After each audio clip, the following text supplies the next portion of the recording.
किस हद तक इजराइल की एट्रॉसिटी और दीदा दिलेरी बढ़ गई कि मुझे ये लग रहा है कि इजराइल का अगला हदफ मिस्र, सऊदी अरब और टर्की होगा। नाज़रीन, इसराइल और कतर के हवाले से बड़े बड़ों की बैठक हो रही है, उसमें हिकमत अमली भी बनाई जा रही है, लेकिन मैं ये जानना चाहती हूँ कि तमाम अरब ममालिक मिलकर इसराइल को लगाम डालने के लिए क्या हिकमत अमली बनाने जा रहे हैं। इसके अलावा 2027 में पाकिस्तान SCO की क़यादत कर रहा है, वो पाकिस्तान में होने जा रही है। इसी पर जनरल रिटायर्ड तारिक रशीद साहब मौजूद है मेरे साथ। मैं चाहूँगी कि उन्हीं से जान लूँ। सर, आप मुझे बताएं किस तरह से इसराइल को लगाम डाल ले जाएगी, क्या हिकमत अमली बनाएंगे ये इस्लामी ममालिक, क्या कुछ कर पाएंगे, कामयाबी हासिल हो सकेगी? देखिए, मेरा ख्याल है ये एक वाटरशेड मोमेंट है, और अगर ये ना इन्होंने कोई हिकमत अमली बनाई तो फिर इन्हें एक बड़े बुरे तरीके से भुगतना पड़ेगा।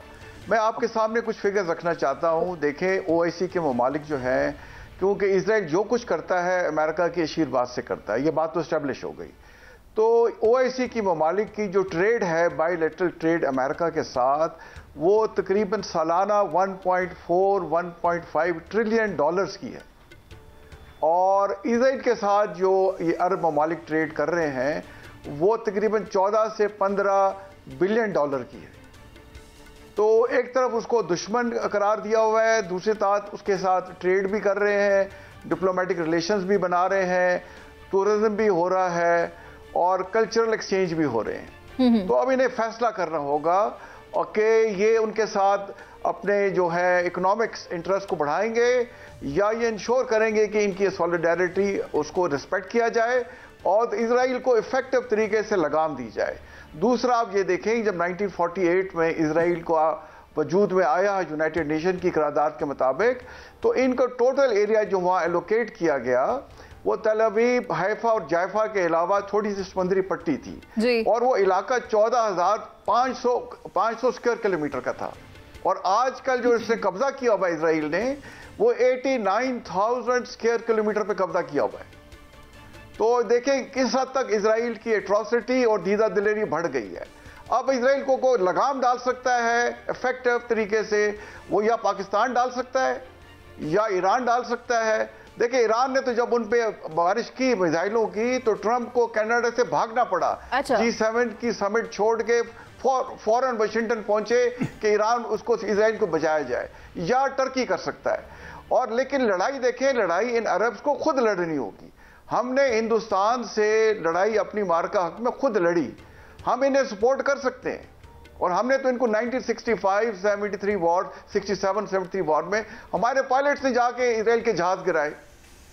तो ये आपको कलामी की माज़रत, अपना पसीना, लेकिन आप भी ये देखें कि अभी हाल ही में जो नेतन्याहू ने इंटरव्यू दिया है उसमें उसने अपनी ख्वाहिशात का इजहार किया है, और जिस ग्रेटर इसराइल की वो बात कर रहे थे उसमें इन इलाकों से कई गुना ज्यादा इलाके हैं। वो मैप तो मंजर आम पर नहीं आया, लेकिन उसमें मौजूदा इसराइल को मजीद एक्सपैंड किया गया है। तो जब तक इसराइल अपना मिशन पूरा नहीं करता तो ये तो फिर इसी तरह से करता रहेगा जिस तरह से कतर में कर रहा है, जिस तरह से ईरान में कर रहा है, लेबनान में कर रहा है, ये तो होता रहेगा। फिर देखिए, ग्रेटर इसराइल का नक्शा तो उसने इतनी दीदा दिलेरी दिखाई कि यूनाइटेड नेशन में जाके नक्शा दिखा दिया कि जनाब ग्रेटर इसराइल तो यहां तक हम कब्जा करेंगे। दीदा दिलेरी तो भारत की भी है, अखंड भारत का नक्शा लगाए रखा हुआ है। देखें, ये जो जैसे कह रहे थे उसमें बात हमारे मोअज़्ज़ज़ मेहमान कह रहे थे कि ये भारत, इसराइल, नेतन्याहू, मोदी एक ही सिक्के के मुख्तलिफ रुख है। ये चट्टे बट्टे हैं, वो यहाँ भी सपोर्ट कर रहे थे। और पाकिस्तान में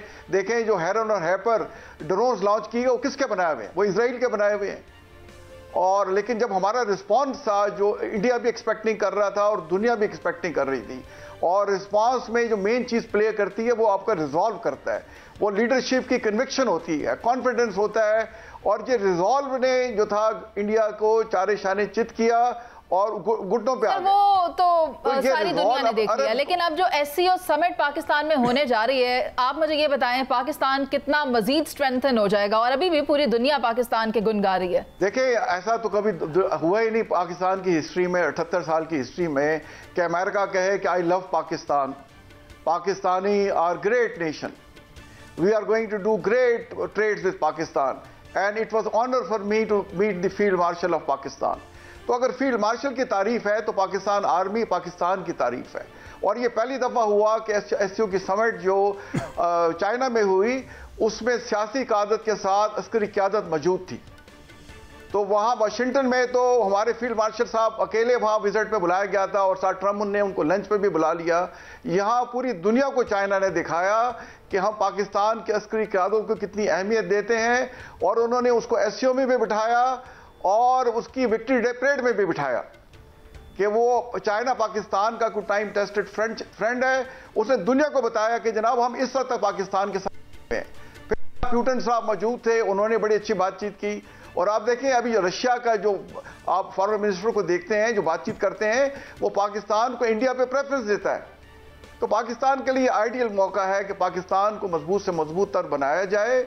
और ओआईसी को जो एससीओ समिट की आपने बात की, तो 2027 से पहले इसी साल देखें, इसी साल नवंबर में रशिया में हो रही है। तारक रशीद साहब, आप दुरुस्त फरमा रहे हैं, लेकिन हमें यहां तक तो समझ आ गई है कि जो शंघाई कॉन्फ्रेंस तावन तंजीम जो है वो पाकिस्तान में होगी तो हमारा कद काट बढ़ जाएगा, और ये जो तंजीम है इसका 40% रकबा जो है पूरी दुनिया पर महीद है, यानी कि इट्स वेरी इंपॉर्टेंट। मैं आपको लेकर जाना चाहता हूं इस बात पर कि अब जो इब्राहिमी मुआहदे की आप पहले बात कर रहे थे, कतर से लड़ाई की बात कर रहे थे, तो मेरा तो सादा सा सवाल ये है कि मुझे ये लग रहा है कि इसराइल का अगला हदफ मिस्र, सऊदी अरब और टर्की होगा। आप मेरे साथ हैं या डिसएग्री हैं? देखिए, आप बात बड़ी, मैं must appreciate on A lighter note, आप बड़ी इंटरेस्टिंग सी बात करते हैं माशाल्लाह। देखें, टर्की पे तो वो जुर्रत नहीं कर सकता इसराइल, बिकॉज टर्की के हमेशा उनके साथ एक अच्छे सफारती तल्लुकात कायम रहे हैं। एक दफ़ा जब सफारती तल्लुकात टूटे तो टर्की बैकडोर डिप्लोमेसी से उनके साथ एंगेज रहा।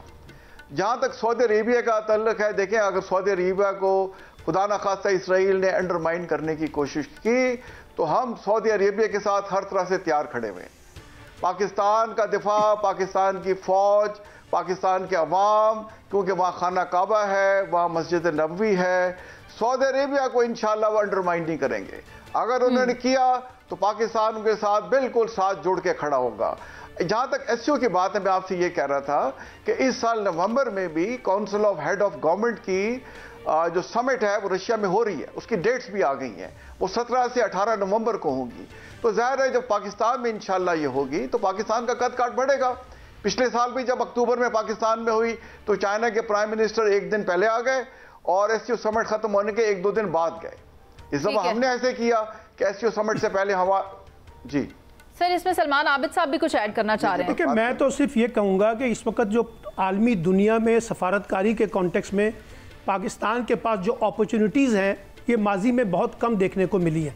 अब इसका फ़ायदा उठाने की ज़रूरत है पाकिस्तान को भी और जो मुस्लिम दुनिया उनको भी, क्योंकि जितना ज़्यादा अपॉर्चुनिटीज़ से हम फ़ायदा उठाकर इंगेज करेंगे मुस्लिम दुनिया को और फिर हम वर्ल्ड पॉलिटिक्स के साथ डिस्कस करेंगे तो उससे हम अपनी एक बेहतर पोजीशन जो है उसको अचीव कर सकते हैं। तो ये एक चैलेंज होगा पाकिस्तान के पास कि जो अपॉर्चुनिटीज़ निकल रही हैं मुस्लिम दुनिया के अंदर और वर्ल्ड पॉलिटिक्स में, और जैसे कहा गया कि पाक अमेरिका ताल्लुकात, पाक चाइना ताल्लुकात और रीजनल पॉलिटिक्स के मामलात, ये सब एक बड़ी अपॉर्चुनिटी है। फिर ये भी देखना होगा कि अगर अगले वर्ष ये कॉन्फ्रेंस पाकिस्तान में होती है तो क्या नरेंद्र मोदी खुद पाकिस्तान में तशरीफ लाएंगे या वो अपना नुमाइंदा भेजकर से गुजारा करेंगे? सलमान आबिद साहब, सायरा बानो साहिबा की भी राय ले लेते हैं, वक्त की किल्लत है। जी सायरा जी। बस मुझे से बाकी जितने भी साथी बैठे हैं बड़ी अच्छी बात की, और वो कहते हैं कि मैं तो बिल्कुल जो अभी बात की वजह साहब ने कि सऊदी अरब के साथ हम लोग खड़े होंगे कि ज़ाहिर है उसके दिफा पे तो कोई दो राय या कोई दूसरी बात ही नहीं है।